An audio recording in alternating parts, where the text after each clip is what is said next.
ప్రైవేటీకరణ అనేది తప్పనిసరి. కారణం ఏంటంటే సెంట్రల్ గవర్నమెంట్ సబ్సిడీ ఇస్తుంది. దాని ఇన్వెస్ట్మెంట్ 1,60,00,000 1,70,00,000 ఒక బస్సు అవుద్ది. ఇవాళ ఆర్టీసీ కానీ ప్రభుత్వం కానీ కొనుగోలు చేయడం కన్నా దాని ప్రైవేట్ ఆపరేటర్స్ కి ఇస్తే వాళ్ళు ఇన్వెస్ట్మెంట్ చేసి వాళ్ళు ఈ బస్సులను బాడీ బిల్డింగ్ చేసుకుని వాళ్ళు ఆపరేట్ చేస్తే మాకు ఆర్టీసీకి అదనం భారం తగ్గుతుంది. ఇవాళ రోజున అంత పెట్టి కొనాలంటే ఇవాళ సుమారుగా మనకు 10,000 బస్సులు ఉన్నాయి. 10,000 బస్సుల స్థానంలో 10,000 ఎలక్ట్రిక్ బస్సులు రావాలి.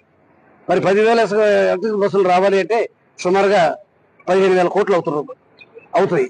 అంత ఆర్టీసీ దగ్గర అంత అవకాశం లేదు. ఇప్పుడు ఆర్టీసీ స్త్రీలకు ఉచిత బస్సు ప్రయాణం పెడతాం వల్ల ఆర్టీసీ ఆర్థిక భారం పెరిగింది. మరి ఈ పరిస్థితుల్లో ప్రైవేట్ బస్సులు మనమే కొనటం అనేది ఇప్పుడు సాధ్యమయ్యే పని కాదు. ముందు ప్రైవేట్ బస్సులు ఆపరేటర్స్ ద్వారా బస్సులు నడిపితే ప్రయాణికులకి సౌకర్యం కలగజేయాలనేది మెయిన్ టర్మ్. సార్ అది మెయిన్ ఇప్పుడు దేశవ్యాప్తంగా కూడా డీజీ మీద ఏమైనా ప్రజలకి ఏమైనా ఛార్జీలు పెంచే అవకాశం అలాంటివి చేసే ఉద్దేశం లేదు. ఈ బస్సుల స్థానంలో ఎలక్ట్రికల్ బస్సులు పెడితే మాకు భారం పడదు, ఆర్థిక భారం పడదు. ఇవాళ రోజున ఎలక్ట్రికల్ బస్సులు అయితే మాకు కిలోమీటర్కి 7 రూపాయలు ఖర్చు అవుతుంది. అదే ఆర్టీసీ డీజిల్ బస్సు అయితే 19 రూపాయలు ఖర్చు అవుతుంది. ఇవాళ లాట్ ఆఫ్ డిఫరెన్స్ ఉంది. ఎలక్ట్రికల్ బస్సుల వల్ల వాతావరణ కాలుష్యం లేకుండా ఉంటుంది, ఆదాయం కూడా. ఎందుకంటే ప్రయాణ ఖర్చులు బాగా తగ్గిపోతాయి. అందువల్ల ప్రయాణికులకు ఇంకా అదనంగా సౌకర్యాలు కలగజేయగలుగుతాం.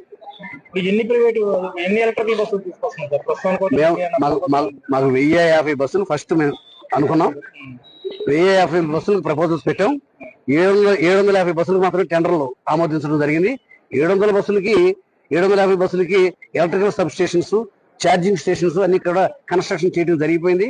1 నెల 2 నెలల్లో బస్సులు రాబోతా ఉన్నాయి. ఆ తర్వాత కంటిన్యూగా వస్తూనే ఉంటాయి బస్సులు. ఇప్పటికీ కొన్ని ఎవ్రీడే స్క్రాప్ అయిపోతా ఉంటాయి. ఆ స్క్రాప్ అయిపోయిన స్థానంలో ఎలక్ట్రికల్ బస్సులు రావాలి. ఇవాళ మళ్ళీ డీజిల్ బస్సులు పెట్టే ఉద్దేశం మాకు లేదు.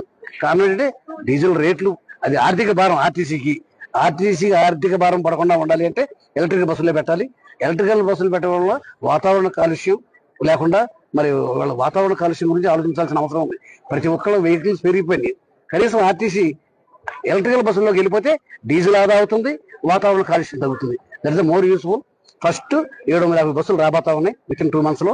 దాన్ని పెట్టిన తర్వాత మళ్ళీ ఎవ్రీ ఇయర్ ఎలక్ట్రికల్ బస్సులతోనే స్క్రాప్ అయిపోయిన బస్సుల స్థానంలో ఎలక్ట్రికల్ బస్సులు వస్తాయి.